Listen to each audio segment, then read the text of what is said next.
Que a inteligência artificial chegou para ficar, você já sabe. Mas você, produtor rural, está por dentro de todas as oportunidades que a inteligência artificial te oferece?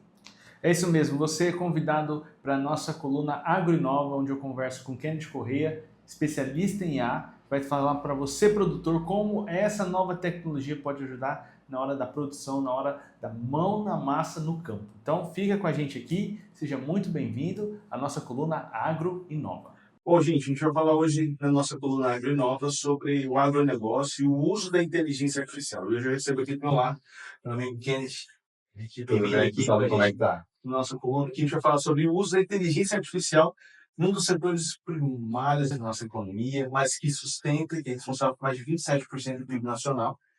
E como que a IA pode ajudar o produtor rural? É a primeira pergunta que eu acredito que o produtor ansioso vai querer saber. Sensacional. Como que é a IA? Mas estava muito importante só dar um contexto rápido. Quando a gente fala de inteligência artificial, esse não é um termo exatamente novo. Por exemplo, no segmento do agro, a Embrapa já deve ter uns 8, 9 anos, vinha falando sobre a agricultura 4.0.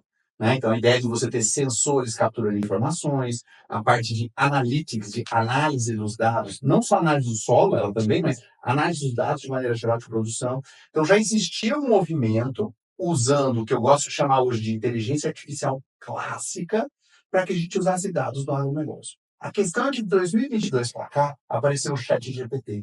E aí, diferente da inteligência artificial clássica, o ChatGPT e as outras ferramentas que a gente chama de inteligência artificial generativa, elas deram uma democratizada na ferramenta. Ou seja, não é mais algo exclusivo do cientista de dados, do matemático, do estatístico, aquela coisa técnica, e sim uma ferramenta que, usando o nosso próprio celular, dentro de um aplicativo, a gente já pode obter os benefícios. Então, o que eu tenho visto muito uso da inteligência artificial generativa, vou usar o ChatGPT como exemplo, mas vale reforçar que existem outras soluções também. O Google tem a dela, que é o Gemini, a Meta tem a dela, que é dentro do WhatsApp, que é a Meta AI, a gente tem também a Microsoft, que é uma chamada Copilot. Então, independente um pouquinho de qual ferramenta você use, ela hoje serve como um copiloto ou um assistente para qualquer tipo de trabalho.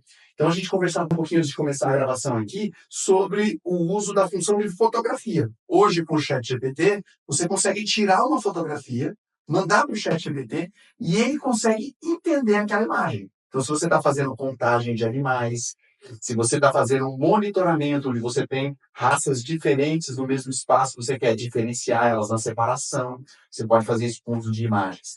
Ela também funciona no formato áudio. Então, você também pode conversar, vamos imaginar que você está lá no período fazendo IATF. E aí, durante aquele processo, você vai conversando. Acabei de fazer tal aplicação, estou vendo esse benefício, deu tal número no indicador. A ferramenta de IA já te responde na hora, com um nível de conhecimento que hoje a gente considera um nível de mestrado. Então, imagina alguém, se você estiver tratando o seu copiloto, o seu assistente, como se fosse um veterinário. É um veterinário que conclui um mestrado, ou seja, já é um nível de conhecimento técnico interessante. Então, eu tenho visto esse uso como um assistente, não só nas funções de escritório, para a gente, por exemplo, né, que trabalha na comunicação, no marketing, é mais fácil de enxergar os benefícios, mas eu tenho visto a aplicação no campo. E aí, eu ia dizer que talvez uma restrição que a gente tinha antes era o acesso à internet, mas agora com a Starlink, aparentemente, você deixou de ser um problema no agro. Exato, e eu, por exemplo, o que eu mais gosto de visualizar da inteligência artificial é a capacidade dela executar tarefas que para nós demorariam muitas vezes horas a executar. Então, um simples mapeamento de informações, você consegue conectar ela com... E ali você vai, você dá um input dentro do ChatGPT, por exemplo, ou se você instalar lá dentro do WhatsApp, você dá um input e ela já te dá um resultado ali em tempo real. Então, acho que para a produção, para o produtor, isso facilita muito, ajuda muito ele. E um outro olhar também, né, Gustavo? A gente sabe o quanto que o agro tem se profissionalizado. Então, por exemplo, você pode elaborar um plano, eu vou te falar coisas que eu já vi, tá? Perfeito. Plano de manejo, avaliações de riscos sanitários. Você pode fazer análise de dados de produtividade, que você extrai o arquivo direto da tua colhedeira, joga esse arquivo para dentro do ChatGPT e ele interpreta aqueles dados para você. Algo que uma pessoa talvez com menos conhecimento de analítico ia ter dificuldade. A ferramenta faz a parte doída de puxar aqueles dados e trazer as respostas de volta. Então essas são algumas aplicações práticas que dá para a pessoa que está escutando, assistindo a gente agora aqui, sair fazendo. E eu acho que é isso que é importante, sabe? Não ficar só na conversa, esse negócio de inteligência artificial parece legal, ai meu Deus, será que o mundo vai acabar? Não, pega a ferramenta e usa na prática. É o melhor jeito, inclusive, para que a pessoa possa formar a própria opinião dela. Isso aqui me ajuda, isso aqui vai ser legal, não vai me ajudar. Uma das dúvidas que os produtores sempre falam para mim é justamente essa. O mundo vai acabar depois que usar a inteligência artificial? E eu acredito que é muito no sentido de televisão, né? A televisão, quando veio, todo mundo achou que o rádio ia acabar. E não, na verdade, eles conseguiram cada um ganhar seu espaço. A internet veio da mesma forma. Eu acredito que a IA também, né, Kennedy? Com certeza, cara. É que acontece, quando a gente ouviu inteligência artificial a primeira vez, aí Imagina depende um pouco da faixa etária. O Exterminador do Futuro, né? Então, depende na tua faixa etária, a primeira vez que você ouviu foi Exterminador do Futuro em 1992. A galera mais experiente que a gente ouviu a primeira vez com 2001, Odisseia no Espaço, onde a inteligência artificial foi lá, dominou a nave espacial e matou todos os astronautas humanos. Então, assim, já não é uma primeira impressão muito boa, né, cara? A galera mais nova viu o primeiro no Matrix, lá em 1999. Então, independente de quando a pessoa teve contato com IA, é sempre uma visão desses livros e filmes de ficção, né, cara? E a gente tem que lembrar que, as ficções são incríveis, eu adoro todos esses filmes, eu reassisto eles várias vezes, mas no fim do dia são peças de ficção, né? Exato. Quando a gente vai para a prática, quando a realidade, gente começa a usar a tecnologia em si, e você vê que ela está confinada e restrita ali ao teu telefone celular ou à automação de uma tarefa, não tem nada ligado à questão de fim do mundo. Então vale baixar um pouco a bola, baixar um pouco a preocupação. Eu sei que às vezes a gente escuta conversas diferentes disso, né? Mas é porque também na imprensa, na mídia, você falar de coisas que assustam, você vender o medo, dá muito ibope e muita audiência, né? Uma conversa mais técnica, mais séria, às vezes tem um pouquinho menos. No clima, né? Então a gente fala assim, o uso dela para fazer tratamento de dados do clima para ser o mais próximo e assertivo na exatidão ali da previsão climática. Perfeito. Então, por exemplo, hoje nós temos empresas como a Meteor Blue, que é uma empresa que eu pude conhecer, que eles fazem com uma precisão absurda. Então, assim, marca, igual esses dias, sexta-feira eu estava dando uma olhada na previsão deles e falou assim, 3 horas da tarde vai começar a chover. Por meio do tratamento de IA, que eles usam dentro do sistema deles, cara, quando eu bati o olho assim, olhei no relógio 3 horas da tarde, começou a chover na minha região. Então, a IA pode ajudar muito o produtor porque o ponto maior do produtor, o maior risco que ele tem, principalmente de grão, é a hora que ele vai plantar e ele não sabe, ele depende totalmente da mão de Deus, não sabe se vai chover, se não vai chover. Então, trazendo essa realidade da IA para ele, para o produtor, como que você conhece algum outro aplicativo, algum outro sistema que ele possa usar no campo, no dia a dia dele?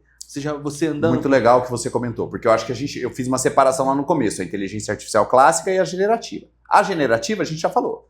Essa que você trouxe agora, da Meteor Blue, ou uma solução como a AgroIntel, que é uma startup aqui de Mato Grosso do Sul também, são soluções, ou tem a ChromaI, que é uma divisão computacional, essas são soluções que usam o que a gente chama IA clássica.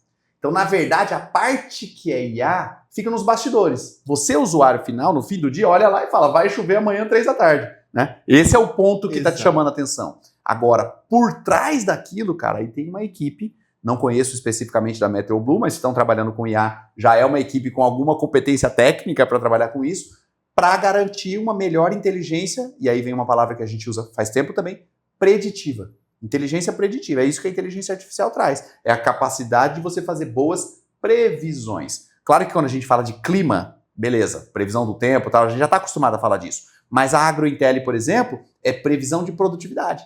Você insere nela a sua análise de solo, as imagens de satélite, as previsões climáticas, as informações, as imagens de drone, e aí ele coloca tudo isso no mesmo sistema, onde você tem aquelas várias camadas de dados juntas. Em cima disso, a ferramenta da AgroIntel faz as projeções e as previsões para você. Claro, é uma projeção, é uma previsão, assim como a previsão do tempo, tem uma taxa de acerto, né? Claro, quando a gente fala do futuro, não existe certeza absoluta. Às vezes nem do passado, né? Às vezes até o passado a gente tem dificuldade de chegar no que aconteceu. As pessoas falam muito isso na internet, que o Brasil é o país onde o passado é incerto, né? Então a gente percebe isso, o quão infelizmente a gente tem isso no nosso país. Mas a questão do futuro, a previsão do tempo, existe a variável, óbvia, né? Mas eu fiquei impressionado, cara, porque 3 horas da tarde, conforme estava marcando o aplicativo, e 6 horas ele marcou uma chuva maior do que das 3 horas. E 6 horas, quando eu olhei no aplicativo, foi maior do que das 3. Não, mas ao mesmo tempo, quando você fala de clima, tem vários detalhes, né, cara? Porque quando a gente fala previsão do tempo, a gente está fazendo essa conversa agora em Campo Grande, Mato Grosso do Sul. Você pode falar previsão do tempo em Campo Grande, Mas, na verdade, o que vai acontecer no Nova Lima não é a mesma coisa que vai acontecer no Aero Rancho, que é Exato. diferente do que vai acontecer no Jardim Carioca, né? Então, diferentes partes da cidade têm diferentes microclimas. Microclimas. Na produção rural é a mesma coisa, É a né, mesma cara? coisa. E o produtor rural que está há muito tempo na mesma propriedade, ele conhece. Ele sabe as características de microclima dentro da propriedade. E aí, como é que você faz uma previsão tão precisa? O que eu tenho visto de solução, cara? Não sei se você já encontrou nas suas visitas ao campo aí.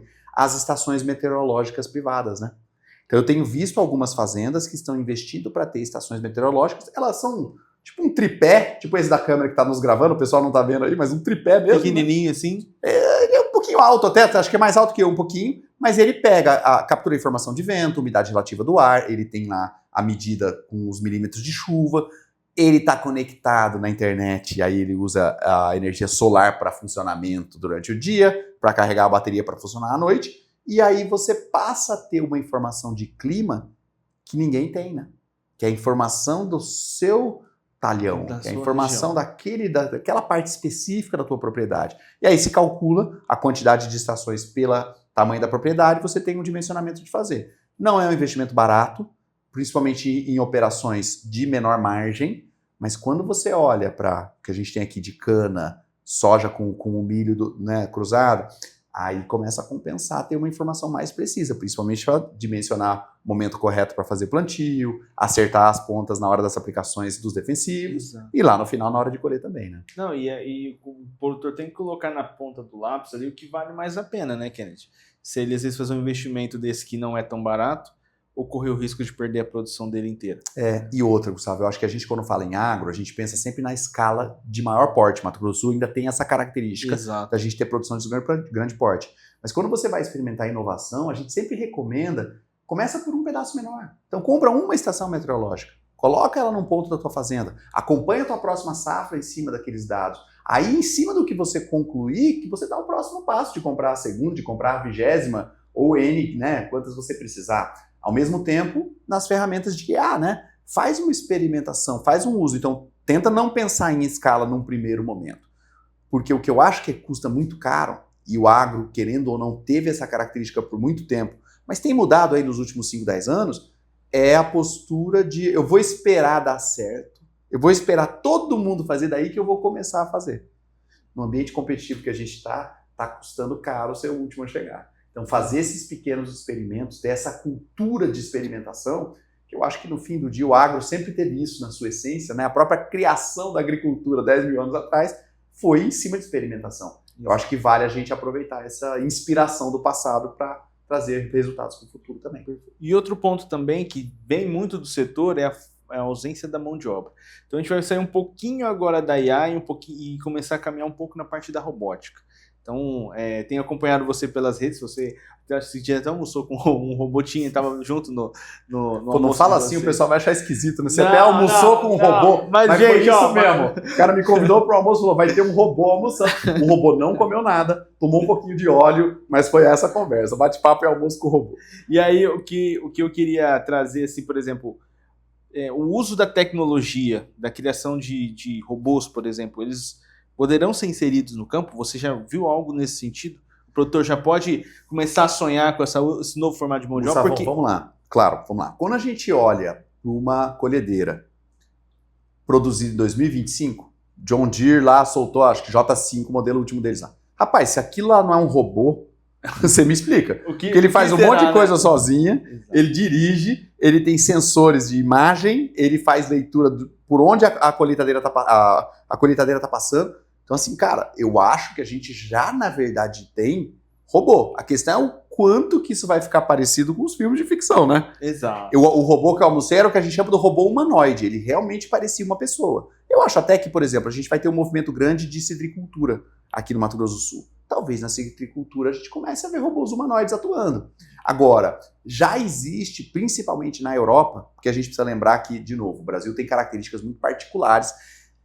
Nenhum país, ou até continente no mundo, tem um cerrado como a gente tem aqui no Brasil. Eu acho que talvez uma exceção, um pouquinho na Rússia e ali os belts principais no meião dos Estados Unidos, no meio oeste americano. Mas a gente tem uma característica de volume de grande. Agora, imagina locais onde você tem um nível um tamanho de propriedade menor e que você precisa entregar um nível de produtividade muito maior. Isso na Europa já tem anos que os caras estão usando alguma espécie de robotização. Seja o robô para chacoalhar a árvore, seja o robô para fazer o picking, que é coletar, que é catar. Eu vi uma aplicação também, isso até antes da pandemia, já tem uns 5 anos, a questão do robô para remover pedras soltas do campo. Então, já tem um nível de investimento, tem pelo menos umas 10 empresas de robótica para o agro. Eu só acho que elas vão ser menos parecidas com o robô do filme, menos parecida com aquele Cybertruck da Tesla, né, que tem cara de robô, tem cara de filme do futuro, e vai ser mais parecido com uma grande colhedeira, por exemplo, né? Então, equipamentos que estão executando tarefas de maneira autônoma, que usam a informação do GPS para se locomover, talvez ainda utilizando algum operador humano em alguma etapa do processo, mas pra você ter uma ideia, esse ano eu participei de uma feira em Las Vegas, em janeiro. Eu estava em Las Vegas, que fica no estado do Nevada. Eu operei uma máquina agrícola no estado do Arizona, sentado numa cabine, no ar-condicionado, olhando para uma câmera interna da máquina, uma câmera de drone filmando o que estava acontecendo, e eu operando como se fosse um carrinho de controle remoto. Né? Então, assim, esse tipo de solução já existe. A questão só é, como eu falei, é gradual, né? Às vezes você já tem uma colhedeira que você comprou 5 anos atrás que não tem essa tecnologia, você não vai vender ela esse ano.